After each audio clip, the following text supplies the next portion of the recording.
Welcome to another episode of the Reboot Chronicles, a no-holds-barred forum with global leaders, authors, entrepreneurs, and CEOs about how organizations stay focused on growth and innovation in unprecedented times. I'm your host, Dean Tobias, coming to you live from Revive's North American headquarters in Chicago, and we would like to thank you for joining us from around the globe today.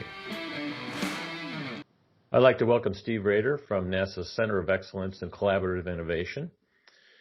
It deploys crowdsourcing and prize-based programs to solve some of our toughest mission-critical problems. The center was founded around 2011 with the support of the White House's Science and Technology Office to bring in a new level of co-creation, open innovation to NASA and other agencies throughout the U.S. government, which I think is fascinating. They are inching up to almost 500 challenges. Steve's team has helped guide a wide range of projects, everything from technologies to disrupt the flow of opioids into our country to developing manufacturing processes that can be done on lunar surfaces outside of the Earth. So we'll just leave it at that. Wide range of stuff. Steve, it's good to have you here. Looking good down there in Houston. Yeah, thanks, Dean. Thanks for having me on. This is great. It's good to see you again. Tell us about the center and also the NASA tournament lab. You've got so much fun stuff going on, so much cool stuff going on down there. Full disclosure, I've been down there many times bringing companies down there. We'll talk about that in a little bit, but this is a declassified conversation. So there you go. So our Center of Excellence has been around, like you say, for almost 10 years now. It actually came out of some pilot work in 2009, 2010. And yeah, we help projects all across NASA and all across the federal government to try to use these new open innovation tools. So we have the contracts in place with lots of different crowd vendors. We kind of help projects understand what they can do with those and what they can't, and help them kind of, anything new, you kind of have to have help. You can't just throw it at somebody and expect them to use it. And so our office kind of focuses on being Sherpas, if you will. We kind of help them carry the pack and learn how to use these new tools. And in that, we've been trying to pilot new ways of using these tools and new features, and it's been quite a ride. Sherpa is not a term that you normally hear from a government employee, so I like your attitude already. But how did you guys shift from, this very engineering-centric, I'm going to develop this, get out of my office culture to open innovation? That was a huge, the collaborative innovation, whatever you want to call it these days. Co-creation is the current buzzword. But how did you, I guess why really did they come around to that? The history is really fascinating. It really kind of came about, like I say, about in 2009, Dr. Jeff Davis, who headed up our Human Health and Performance Directorate.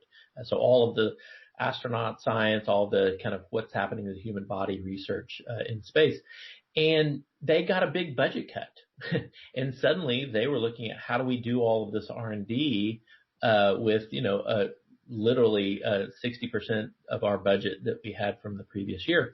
And Jeff went out and benchmarked with a bunch of different industries, Procter & Gamble, Mattel, others, to try to figure out what are people doing in the R&D space. And he also took a course at Harvard with Kareem Lakhani, and throughout that really found open innovation challenges were at play, and that they were being really successful. So he brought in some pilot projects to do and ran those pilots on projects we needed help on. And sure enough, it was this huge value. We got a lot of great ideas that came in. And that was when I think the switch was flipped of, okay, this really does work, and it really does bring a cost benefit with it. And from there, it's all been about kind of adopting and playing with that set of tools to really understand the tools, how they work, and how to get the projects to use them, which is actually a big barrier that we've had to overcome. And have you found that crowdsourcing kind of streamlines problem solving? And I mean, you have a bureaucracy down there that partially is good. I mean, the last time I was down there, they showed me the timeline for the mission to Mars, and it was like a decade of work that had to be done, and all these little things that have to get checked, almost like a countdown of a launch. Otherwise, it doesn't pass go. And that's a very different culture to just throw a bunch of crowdsourcing people into. What's been the benefit, I guess? Yeah, so it's really interesting because there's a couple of factors that are at play, right? We live in a world that's very different than just 10, 15 years ago, right? The pace of technology is just at this breakneck speed that you can't just go out and find the latest and greatest tech to go start developing on and expect to find that with a Google search. It often exists in another domain. There's a ton of work going on in different industries that applies back to us. If you look at it, what you find at the technology landscape, what you find is there's all sorts of technologies like machine learning and additive manufacturing and robotics that are all being used and developed and technologies being developed across almost every industry, right. Which means that they're developing solutions that could actually transfer back to us. And so this big technology explosion has resulted in a new situation where you need to get out of your discipline to find the actual answers. And open innovation, crowdsourcing, is a remarkable way to find those people that can connect the dots between some other industry and how they've taken machine learning or additive manufacturing forward and say, hey, that can help you too. And so we've seen crowdsourcing help there. The other way is, you don't think about it, but a crowdsourcing challenge, when you get, say, 500 people working on a problem and only, 1 or 5 winners, what you're really doing is something that in innovation circles talked about all the time, is you're failing on a massive scale in parallel very rapidly. Right. So you've got 500 people, 495 of which are going to fail, and they're going to all be trying something different, and you've got a system set up where you can easily filter those down to the ones that benefit you at that time. And so for that reason, it's really great for innovation because it gives you both that lots of attempts while at the same time giving you that multidiscipline diversity piece that's so important. And large corporations at Kellogg, I call them BFSs, big, fat, and slow. They don't like failure inside the walls, but somehow failure outside isn't such a bad thing, and it gives that repetition and trial and error. But you're not just doing this for NASA.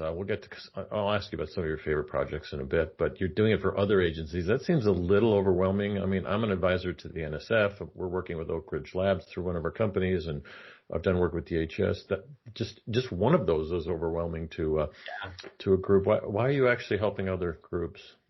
Well, that was actually part of that mandate. You talked about Office of Science and Technology Policy at the White House asking for us to stand up the Center of Excellence. Well, that actually elevated us to an agency level as well. So it got that effort kind of working across our agency.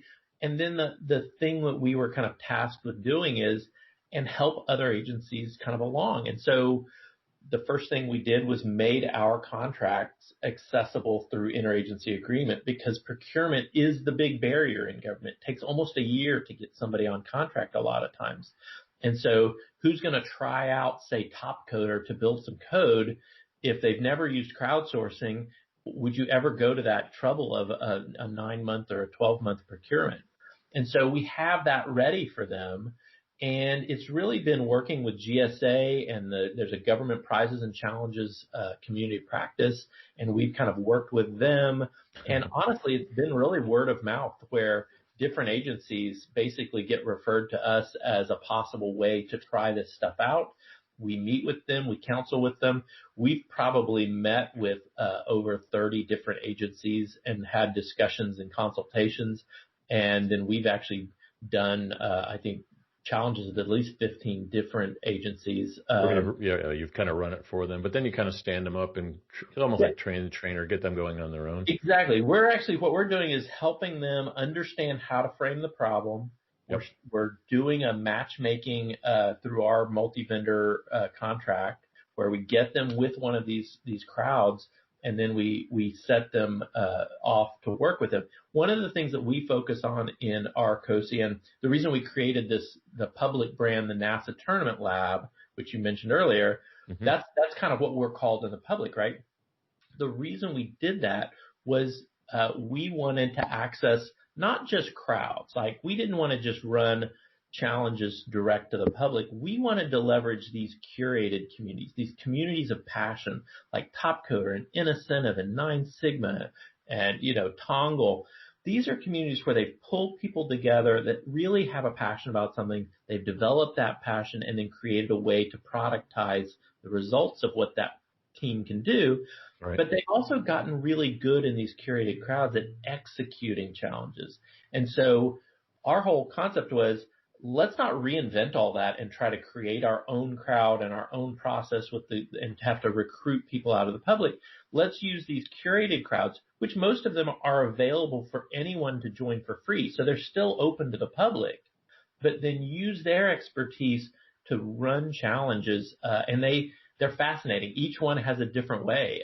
Topcoder will take a software development problem and cut it into 25 different contests.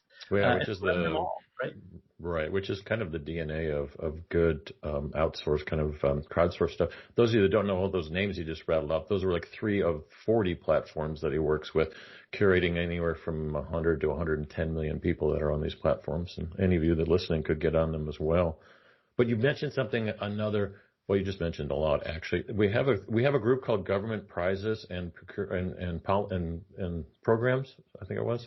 So GSA, which is Government Services Administration, they host a Government Prizes and Challenges community of practice. And so this is a community where we all get together from time to time and talk about our lessons learned, and we have a toolkit that's actually out for anyone can see it, and it talks about how to run challenges, how to formulate them. So a lot of case studies there. At one point we had a set of mentors. I was one of those, where we would, agree to kind of help different agencies with this kind of work and to understand what the barriers are and how to get over those.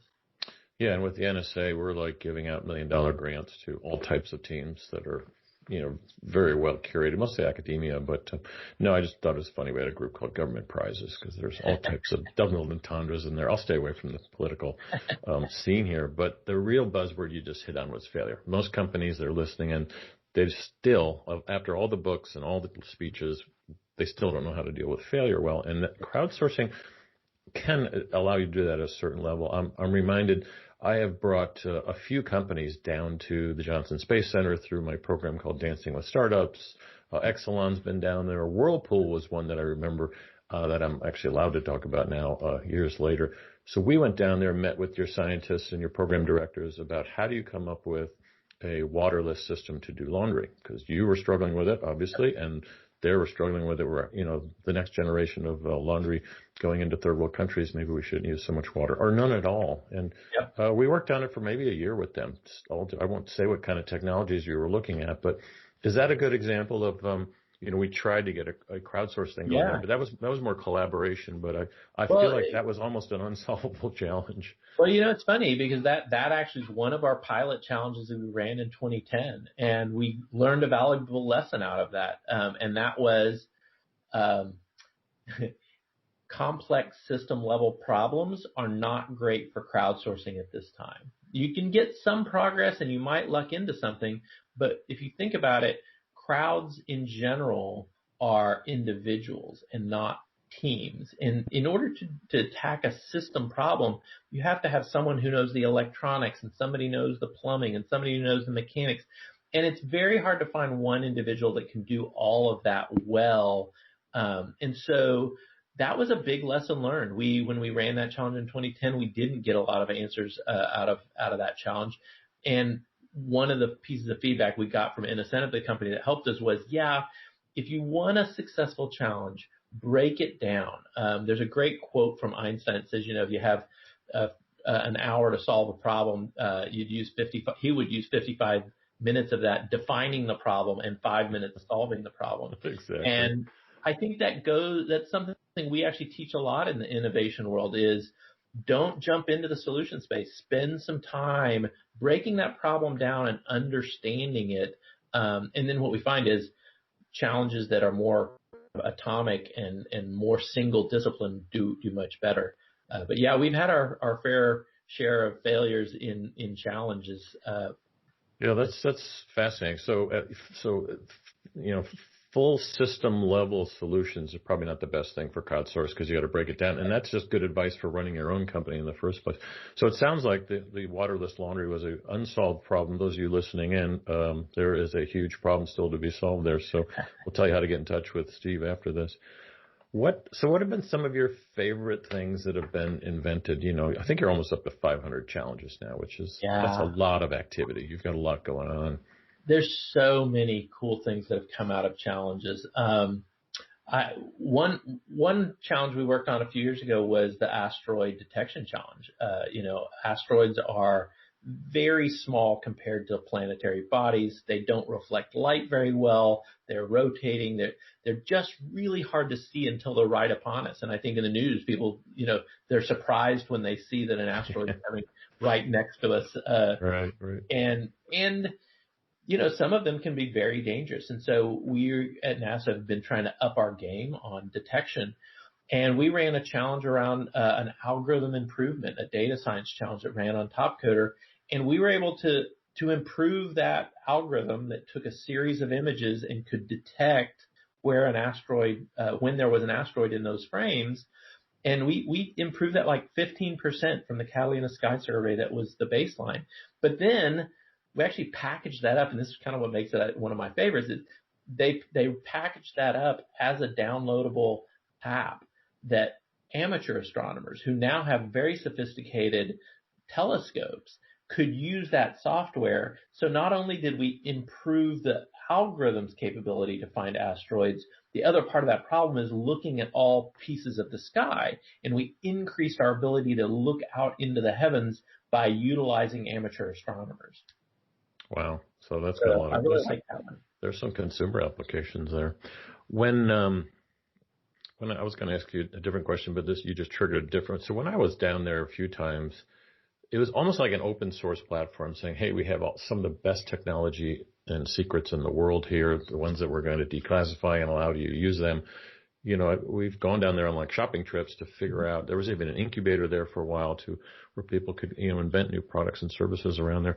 What about that? Taking technology, kind of exporting it out of the government and starting a company or using it inside a large corporation. Yeah, so we have an entire technology transfer office that tries to take technologies that NASA has developed and try to find those spinoffs. And we have used some of our open innovation tools, some work with Yet2, as well as I think we've posted a few challenges out there either on our internal NASA work platform, which is our employee crowd, yep. As well as out in, I think when 9 Sigma was on, we might have done some there as well. Just trying to see, can we put that same innovation spin on that repurposing of NASA technology? And there's a lot of spin-offs, and we continue to try to do that because that is kind of the part of the equation, right? Is how can we bring innovation in to help us, and how can we take things that we learn and spin them out to other industries? So we do try to work both sides of that equation. And that goes back to the 60s, really. It's been something that's you've always brought things back. I mean, compens have been invented, all types of solutions and, meaning physical solutions and stuff like that. So that brings up a question, though, about the teams. So the teams can have access to some of your they can, you're giving them a problem to work on, but they can also ask you for, hey, what do you have here that we can, all, kind of leverage from? But the question really was, how do you choose the teams? How do you know you're choosing the right people? Is it more of a quantity thing versus quality? So as a CEO of a large corporation, they're always looking for the quality people, but you're actually in the crowd space saying, I could give this 50 teams can work on this. Yeah. So that's the beauty of crowdsourcing is it actually attacks both the depth and the breadth question because diversity is often, especially in today's technology world where so much parallel work's going on, having people that can connect the dots, and know a little bit about what you do, but a little bit about what somebody else does, and is able to say, hey, John Deere came up with this great machine learning algorithm that they use on their super smart robotic mobile farms. Right. And, a NASA person might look at that technology and never recognize that as something that could benefit us. But somebody who knows a little bit about what we do and a little bit what they do might say, oh, this is all about production and about, how you have this fuel problem where it's got to convert this to that. this is exactly just needs an adaptation. And we've seen that over and over. We had a solar flare algorithm where it was someone in the cell phone industry that was actually said, I had a heliophysics degree I never used from 50 years ago. And he was able to say, I've got math that's used to extract signal from noise that we use in cell phones, and I can repurpose that math to help us get a better solar flare prediction. That's that connecting the dots. And in fact, we went from a 2-hour prediction capability to a 4-hour prediction capability with that solution. So there's some really fascinating kind of multidiscipline things. We had a challenge called space poop, where astronauts would have to hop into their orange launch and entry suits if we had a leak on the Orion and had just fired the rocket to go to the moon. Well, if you do that, you're going to be in those suits for about 144 hours. And that's a very long time to deal with human fluids and the skin problems you have that turn into real health issues. And so we posted that out as a problem. The winner of that challenge was a flight surgeon at the Air Force who actually said, 15 PSI, that's about what you're using for suit pressure. And we do that same thing in laparoscopic surgery. We pressurize the belly to about that same, and then we insert this little airlock so that we can actually pass wipes and instruments back and forth. Couldn't you use that to try to help actually cleaning and other things? And it's that kind of moving technologies between domains that is often where we find the solution. Yeah, it brings a whole new definition of serendipity. And what kind of prizes are we giving out here? We have had prizes all the way from $50 for some graphics or CAD work, all the way up to I believe when we helped Homeland Security run their opioid detection challenge or their passenger screening, it was well over $1 million. We have a sister program called the Centennial Challenges that routinely runs multi-year kind of system level challenges, kind of more like X Prize level, where they'll give out $1 million. So it just kind of depends. They really range. I would say $100,000 is probably the average. Yeah, that's good. Never underestimate the free trip to the Johnson Space Center. I got to ride around in the it was a version of the lunar vehicle. It wasn't the actual one that was going to Mars, but it was one of the prototypes. Yeah. That thing was crazy. The way you just drive around. They wouldn't let me drive it, of course. It's funny, on our internal crowd, where we have about 30,000 NASA employees and contractors in our own crowd that we curate, one of the prizes we give out if you solve a challenge on that platform is a cool NASA experience, and one of those at Johnson is to drive that rover. So you get to go out and drive the rover as your prize. Yeah, he told me, he's like, Dean, it'll take me too long to teach you how to do this, and we have a lot of meetings to get to today. So he took me for a ride, and he's like, how you doing? I'm like, I'm getting car sick, please stop. It's funny. He said, even if you drove it, you would still be car sick, so forget it. You talk about incentives. Yeah. One of the things we've studied a lot is crowd incentives. And what's fascinating is a lot of people concentrate on the money, but the reality is we found that there's actually what we call the 4 Gs: gold, guts, glory, and good. And the best platforms kind of exercise all of those as potential rewards. So guts is, it's just a hard problem. And there are people that just want to solve hard problems. The glory, they have leaderboards. They put your name out there if you win. You get a reputation. And the good is altruism, which NASA actually benefits from that. People want to be part of the mission. They want to be part of what the good they see NASA doing. And so a lot of people will participate not for the money, but because they want to be part of the mission. Yeah. And many companies are gravitating to it now. Reed Hastings, the Netflix CEO, did a crowdsourced innovation years ago when their algorithm was just running out of gas. This is the old algorithm, and threw it out to the crowd and had the leaderboard. They did the 4 Gs. There was probably 3 Gs at the time. 4G sounds better. Or if you're Verizon, 5G. Anyway, it really worked. They did come up with a new innovation. If you had scribbled this algorithm on a cocktail napkin, you would have received $1 million. The interesting part about that leaderboard is the top 2 teams were neck and neck, neck and neck, neck and neck when they eventually combined, as you know, and won. The AT&T representatives who were just working on the side on this project were not allowed to keep half of the $1 million that they got, but they had a lot of glory out of it for sure. That algorithm now is probably old and dead, and there's all new technologies now coming together. But most of the crowdsourced things people hear about are little cool, things that you buy in ST or intense software things. So what is you must have a lot of hardware versus software type of challenges. Sure. Yeah, well, I mean, you mentioned the opioid detection challenge. That was very much a hardware system to put in the mail stream because opioids were coming through the mail. And really? So it was like a scanner type of thing? Yeah, so they had a bunch of different scanning technologies that came out of that were developed that were then combined with the mail system flow, and it was amazing. We've done the same thing where we had a partnership with Robert Wood Johnson Foundation to develop particulate sensors. They wanted to develop them cheaper, more accurate sensors that could be used with city pollution monitoring, and we wanted a more accurate, cheaper solution for space station because of the closed loop air. And at the time, particulate sensors really were not great and very expensive for better readings. And that partnership yielded several new technologies. One was just a total new approach to how to make that sensor. The other one was really a leap ahead in the performance of an existing technology. So yeah, we definitely are in the hardware game as well. It's a little bit tricky because hardware does have other pieces, like you have to have lab testing, you have to actually have a lot more infrastructure to run some of those.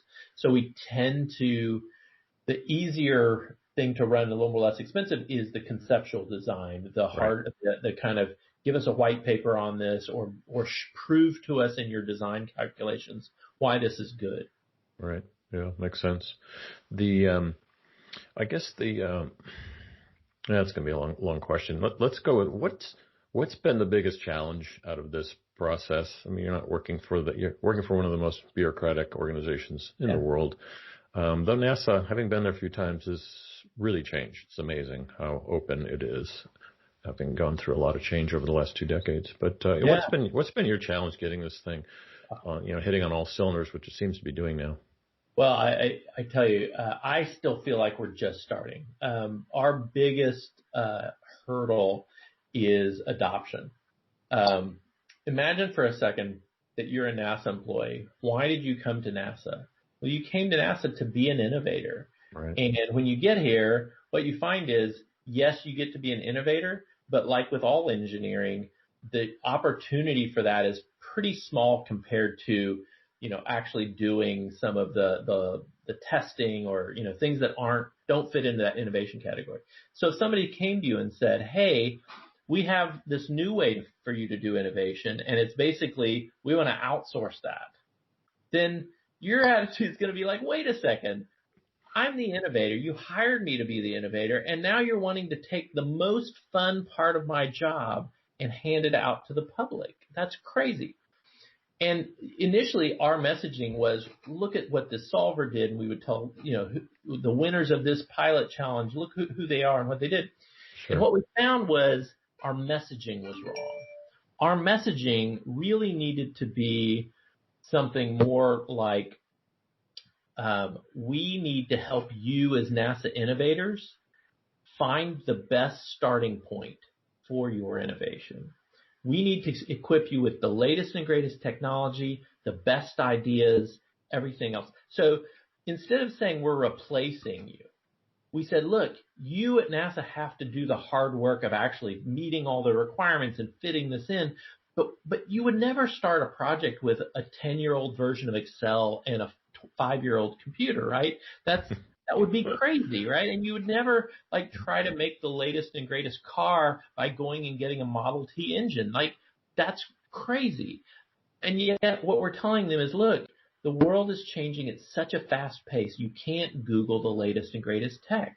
And so, and you definitely have to figure out that a lot of the best starting points exist in other companies and other domains. And so how do you access those? And what we say is, look, crowdsourcing is the best way for us to find those technologies, those ideas, the things that then you have to take and make into true performance multipliers. And that messaging has taken a while, to catch on. We have to have a lot of really good case studies to show. We have to have a lot of good successes. But that snowball builds up. And what happens after a while is a little bit of that FOMO, right? That fear of missing out, where somebody says, well, wait, they just ran a challenge and got these great results. I need to do that. And so it kind of turns the table, and it's really has to go from a pull to a push, right? Where you're trying to extract those from people. We used to spend a lot of time basically selling our service, saying you should do this because you'll get great results. Now those requests just come to us. We don't have to market nearly as much. We still do educate the workforce, but we don't actually have to pull on people as much. It's more coming naturally. I love it. Well, Steve, I really want to thank you for joining the program today. How do people, I know there's people out there listening to you right now that saying, hey, this isn't like we're coming out with the latest, delivery app. This is real rocket science stuff, and I'd love to play in your playground. What's the best way to kind of get involved? Yeah, if you go to nasa.gov/solve, super easy to remember, right? nasa.gov/solve, you'll find that we list all of our public challenges on that site. If you are interested in other government agencies, all government challenges are listed on challenge.gov. That's a long list. Yeah, it is. There are many different agencies doing a lot of work in open innovation now. So it's an exciting time. And I'm always excited to see all the great things that are happening across the government, because I think sometimes we get labeled as not doing some cutting edge stuff, but there really is. It's kind of, we're leading the way in some ways. Yeah, doing a great job. Really appreciate it. You've been listening to Steve Rader. He is down at NASA's Tournament Lab. Check him out on the web, and good to see you. Hopefully we'll be down there do a live shoot someday. I can't wait to get back. That'd be great, Dean. Thanks so much. Yep, take care.